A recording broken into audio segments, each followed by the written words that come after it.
Greetings, fellow mathematicians, and welcome back to the Art of Integration. We're going to take a look at a really simple example of an integral that involves a rational function that contains powers of sine and cosine. Now, this is a really simple example of an integral of this type, and over the next few videos in the Art of Integration, we'll be working up towards ones that are much more complicated.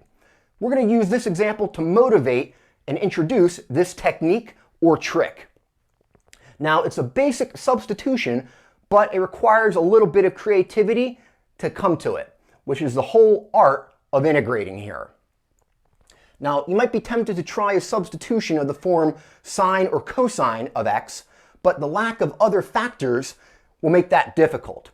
Instead, let's try to think, do we know any derivatives or substitutions that might give squared trig functions? And there is one, and it's related to cosine squared, the reciprocal secant squared. In order to get this to work, we're going to put secant squared in the differential and work backwards. What function differentiates to secant squared? Tangent. So we're going to try a substitution, t equals tangent of x, which is non-obvious here, but with a little bit of creativity, you can think of that. Now, there's a few ways to implement your substitution here, where you'll get a factor of secant squared. One way is to introduce multiply and divide by secant squared, but for some of the other problems, which are a little bit more complicated to simplify, I instead like to think of secant squared as 1 over cosine squared of x.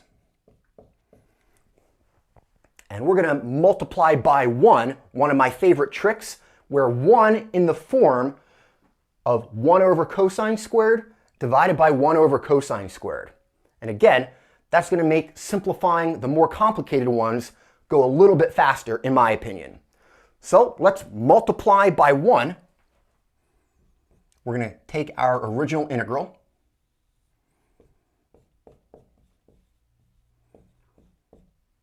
and we're going to multiply by 1, thinking of 1 as 1 over cosine squared divided by 1 over cosine squared.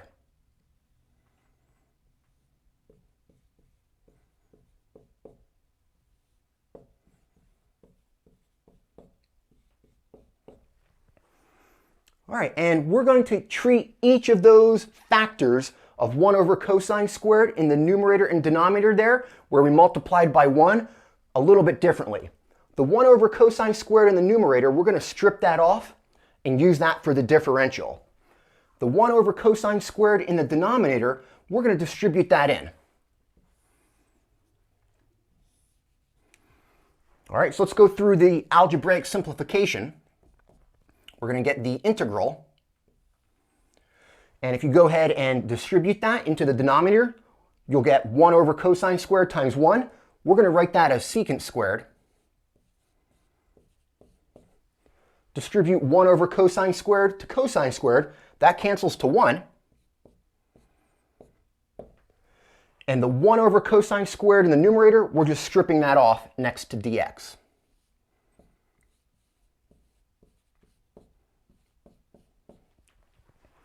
All right, so we have our differential, 1 over cosine squared of x times dx, but we need to introduce tangent to this. We have secant squared there, but we can use a Pythagorean identity, 1 plus tangent squared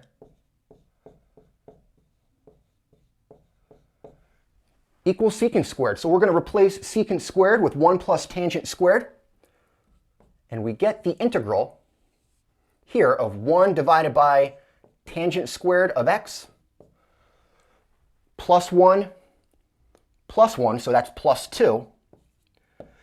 And we have our extra factor here of 1 over cosine squared times dx.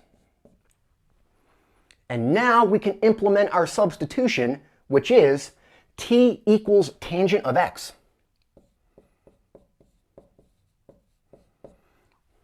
Because this is secant squared, which is exactly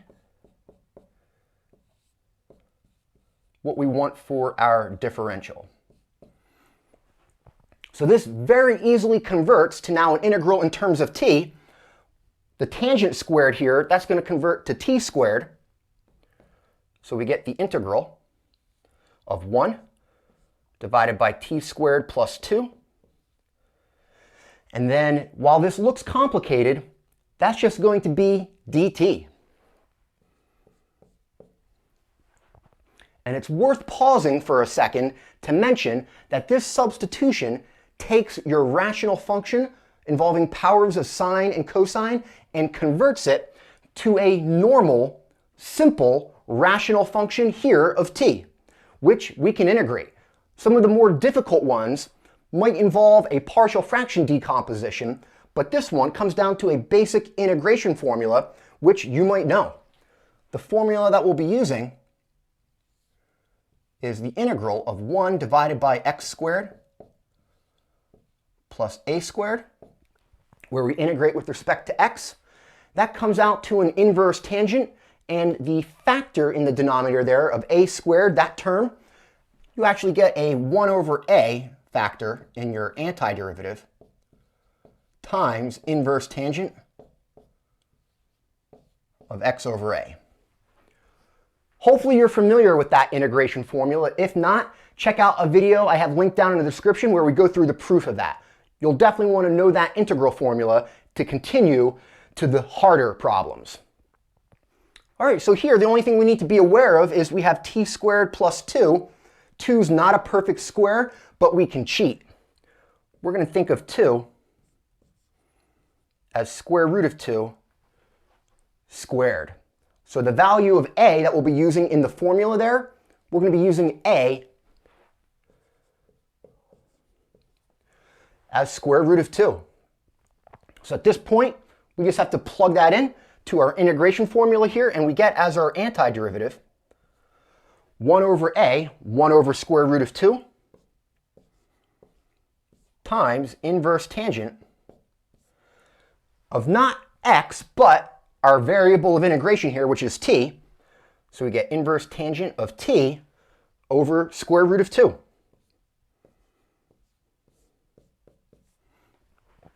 And the only thing we need to do to complete this is convert back to our original variable, which is x, and we just replace t with tangent of x.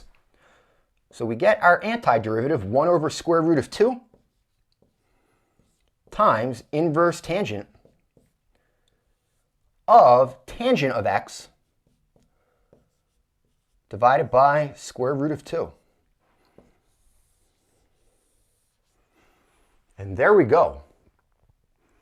All right, now again, this is a really simple example of an integral of this type, and over the next few videos in the art of integration, we're going to be working up towards ones that are much more complicated.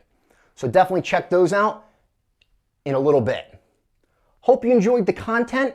I hope you're learning a lot with the art of integration. If you are, support the channel, like and subscribe.